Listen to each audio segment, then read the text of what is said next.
Mega Man. Hello, and welcome to Real Person Reviews. I'm Sam. I'm a real person, and today I want to talk to you about the Mega Man Legacy Collection for the Nintendo 3DS. So some stuff up front for this one. This is available for a lot of other systems as well. Like I believe it's on the PC.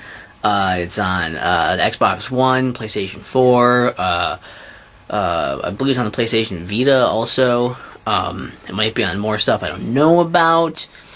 But I have the 3DS version, so I'm going to be talking about this. You know, a lot of it's going to apply to the whole collection in general, but also some of it's going to be a little more geared towards this specific version, since this is the one I have, the one I've played, and each one probably has its own little quirks here and there in some capacity. Also, this is the collection of, I guess if you don't know, it's the collection of games of Mega Man through Mega Man 6, the NES games. So, if you don't know about those already, then I would highly recommend you check out my reviews on those. I'll probably link both the video and written reviews in the description below. So that's a lot of stuff to look at down there, I guess. But, you know, hit the read more button and look at all the things if you really want to catch up on those. And I guess that's where I'm going to talk more in depth about those. This is about the collection more in general, rather than all of the games specifically. So there's that, and also if you want to see a written review for this, and before, after, or instead of the video review for the Legacy Collection, I'll also link the written review for this in the description as well. I think that's pretty much everything. You know, I can't think of any other thing I'd have to really bring up, except that the birds are really loud right now. So sorry about the birds if you hear those in the background, because there's I'm tired, man. I was up like all night trying to get this ready, but let's fucking do it. So like I said, Mega Man Legacy Collection is a collection of Mega Man 1 through 6, the NES games. I guess that's what makes them legacy, is that they're the NES titles.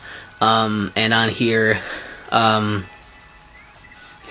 you have the option, of course, to play all 6 of these games. You can go and select those. You also have the option to play the Rockman variant of each of them. You can choose if you want to have a border around the sides of the screen or not, since it's more of like a squarish screen compared to, like, you know, it's more of a full screen display, whereas most modern, you know, systems are displayed in like widescreen, so there's a border to kind of fill the blank space, or you can leave it a blank space if you'd like. You have the ability to map all of your buttons to whatever you want, whatever feels comfortable. There's even the ability to map a rapid fire button. There's also ability that in each game you get to have one save state, so you can, you know, save that and then reload at any point that you want. And I mean, there's that. Each game also has an option or a selection you can pick, which is there's a database and a museum. In the database, it gives you a little bit of information and tips on the characters, enemies, bosses in the game. You can even actually practice fighting some of these bosses and see some of like the weaknesses and have things to explain to you here. In the museum, you see mostly it's you know, the different regions. Boxes, the box art, the cartridges, the instruction manuals, promotional art, and there's like concept art and unused art in there. So there's all that in the museum mode for each one, and they're all split up into the different individual games. On the main menu, there's also a music player, which allows you to listen to the music from all of the games right there. Any of the music in them, you can just select them from that. And then there is the challenges, which is probably the biggest thing that's new here. The challenges, which are almost like NES remix style, of like taking things like doing these Mega Man things in a rapid succession, like playing through parts of different stages in a rapid succession, or fighting the robot masters in rapid succession. Sometimes it's a combination of sections and robot masters, and as you unlock more, you start to, getting combinations of like multiple games with the different sections of the levels and different masters thrown in there in different capacities. So it's very NES Remix in that style, and you're timed on all of these. So if you run out of time, you fail. And depending on how well you do, you can get blue, silver, or gold rankings on them. And there's even, I believe, some leaderboards for it. I don't know if they were in the 3DS version, and I didn't look at them or not. But there are leaderboards in some version of it, at least, I guess. Sorry, I didn't really confirm that one. I was not super competitive on that. But that is there. And the more that you beat, the more that you unlock as you go. So beating them lets you unlock more and more challenges. With the last few challenges, there are some exclusive ones that you can unlock by scanning in a Mega Man amiibo. And that will unlock the last few that were made, I believe, by contestants who entered into a competition, and they submitted these and they won. So I believe that's pretty much all the stuff, technical stuff for the game. And I mean, I really like this. I mean, it's a great collection of games, because the games themselves, you already hear from my other reviews, they're great games. You probably don't need me to tell you that these classic, iconic Mega Man games are great. While you might not love all of them, you're bound to like at least one of them if you were, interested in these. It's got some cool stuff for like. The idea of having the history of it is kind of cool. Or you can see both the Mega Man and Rockman variants, and you can see all this art for it that was being put out. And you have this little, just having stuff like that is kind of nice, just to see the growth of the series and have this historical thing to be part of the legacy of this. Even though you can look up a lot of the stuff on the internet, it's nice to have it all in a convenient package. And they really didn't need to put that little extra bit of polish on that too, and they've done that with a lot of things here. They have stuff for that helps it expand more towards both more towards the casual gamers and more towards the hardcore gamers for this as well. Anyone who is a diehard fan is going to like that. These all run pretty much like they do, very closely to the NES versions. With there's the whole flickering effect. There's a flickering happening in parts, and the slowdown and the glitches. All that shit is intact performance-wise, which I think is probably a smart decision for protecting the legacy of these games to make them perform like they're supposed to. And then there's the rapid fire, the save states. You might complain about those, but they're optional, and they're nice little things to make it a little easier for the more casual crowd who, maybe they don't want to spend as much time replaying the same parts over and over and over again just to try the next part over again. So save states help you kind of practice that. The database is nice, give you tips. You don't have to go necessarily Googling stuff or, trial and error for a million things also to try and figure it out. And rapid fire is nice so your thumb doesn't fall off. They're all nice things if you want to use them, if you will benefit from them, and you feel like you need to use them. They are there. As well as the challenges, I think they're balanced enough where you can probably beat most of them. I beat most of them.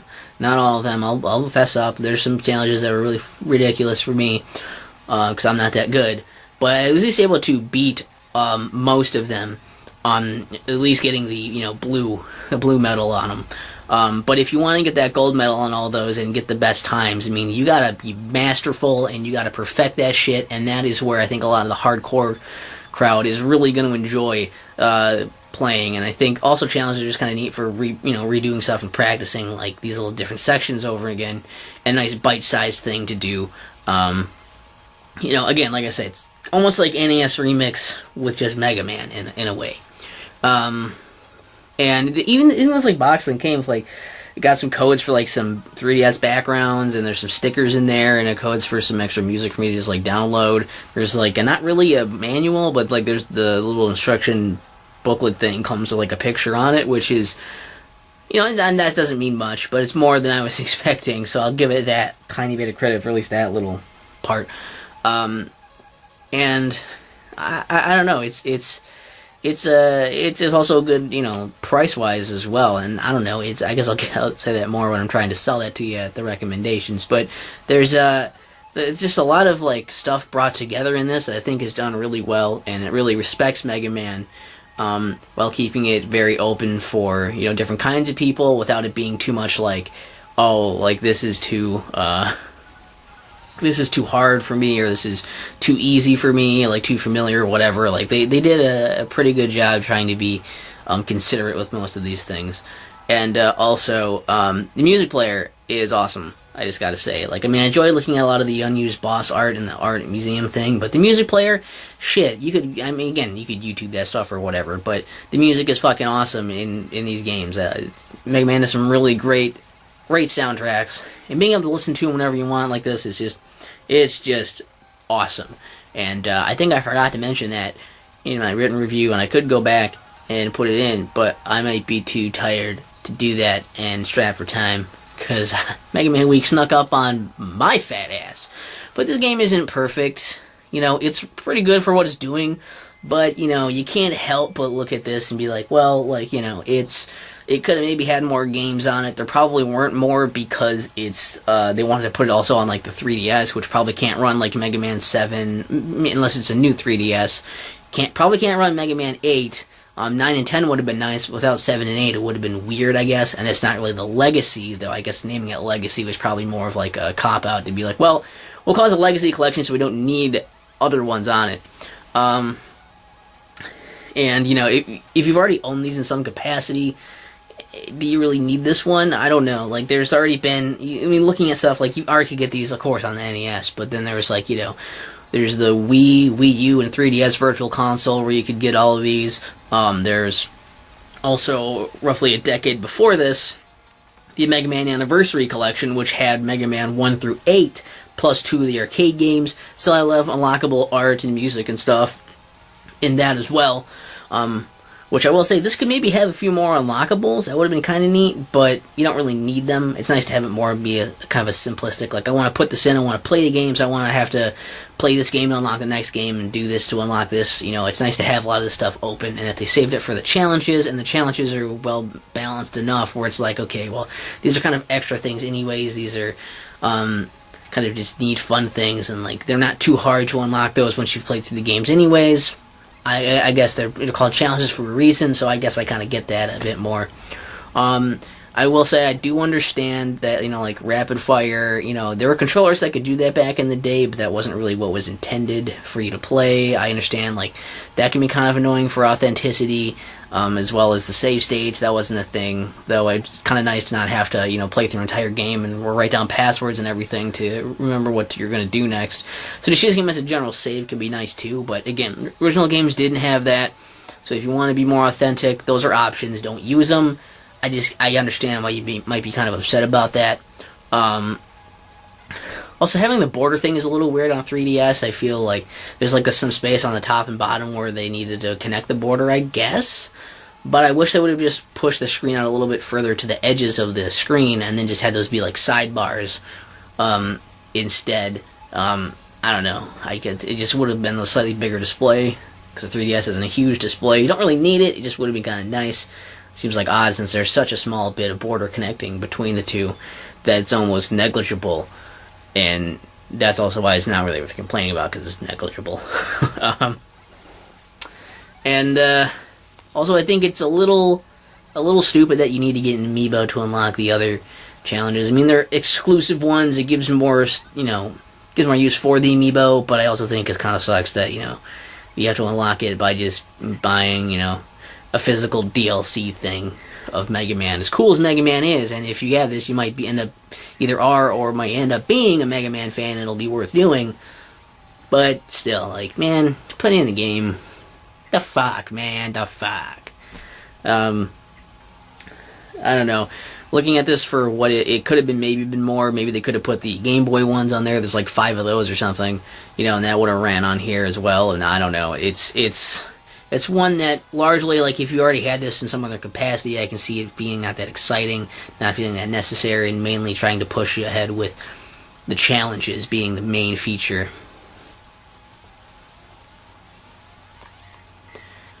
Well, all things considered, this game is fucking great. I mean, it's 6 great Mega Man games. You're gonna get these, like, for the eShops of Wii U, 3DS. It's gonna cost you less to get this. It's $20 physical, $15 digital. That's not even counting sales. So why not for those? And you're gonna get the same games plus challenges and other extra bonuses and stuff. You might as well just get this one if you want to get a bunch of them anyway. If you're like, I'm gonna get like 3 or 4 of these games, you might as well just pony up and get this, or wait till it's on sale. If you're only gonna get maybe like 2 or something, 2 or 3, and you're like, oh shit, I'll get that, and it's like, I don't know. It seems like such a great like deal to get for that, and like. If you're a Mega Man fan and you just want to play on a more modern system, in general, getting this game is probably a good idea. If you just wanted to have a more modern way to play it, or if you want to play on a handheld, I would say the 3DS one might be the way to go, just because the 3DS has generally more support. But whichever, if you like the PS Vita better, you could get that one. Whatever, it's still handheld. And I think that's what makes this more appealing. Is we've had them on consoles before, so having them on a handheld in this capacity is just nice. It's a nice addition, and for a big time Mega Man fan, it might be also kind of hard to pass up that availability as well. Plus, it comes with neat little shit inside there too. That's neat. I don't know. It's also like if you're a newcomer looking to try to get into Mega Man, it's a great price to try it out, and there's a lot of stuff to try out in here. If you're a hardcore fan, there's still the challenges and stuff in there to give you something to work towards. And I guess if you also, just a sort of a thing for if you like the NES Remix games and you really want like an addition, like a Mega Man edition of the NES Remix, this kind of is a little bit of that. It satisfies that a little bit with the challenges. So, yeah, it's definitely worth checking out. And I understand if you don't want to, but I think for the amount of content and the price that they're offering, it's one that's really hard to not recommend unless you already own all these games in some other capacity and don't feel like you need them again, or just don't have a whole lot of interest in this. You're not, you feel like you're maybe too casual, not good enough to play these. I understand it might be intimidating, and obviously if you're just not interested in general, but like it's again. Very, very hard to not recommend this, I guess, is all. And I'm very happy to say that after playing through all the games on here, I find myself to be a fan of Mega Man, of classic, original Mega Man. I finally feel like I can confidently say that, which is awesome. I never thought I'd beat most of those games, and I beat all of them. So, awesome. What are your favorites on the collection? How would you rank them and why? That's a fun discussion to have in the comments. I would love to hear about that. My ranking, I guess if you guys, I think I talked about this on my Mega Man 6 one, but whatever, I'll do it again. And just say, like, I'll discuss it in the comments with you guys if you want, but otherwise I might not. For my picks, would just be, my top 5, or of the 6, my top 6, I would say it goes 6, 3, 5, 2, 4, 1. And I could explain myself, but I can do that in the comments if you guys are interested in why that is, if you didn't glean that from my reviews. I thought of making another video or something for this, and then I didn't, because I didn't think the list would be that interesting. So, if you guys think it's at all interesting, you can ask. Otherwise, tell me yours. I am interested to see that and why, and have discussions about these games. And, yeah, that's Mega Man Week. Jesus Christ, it was a hell of a ride.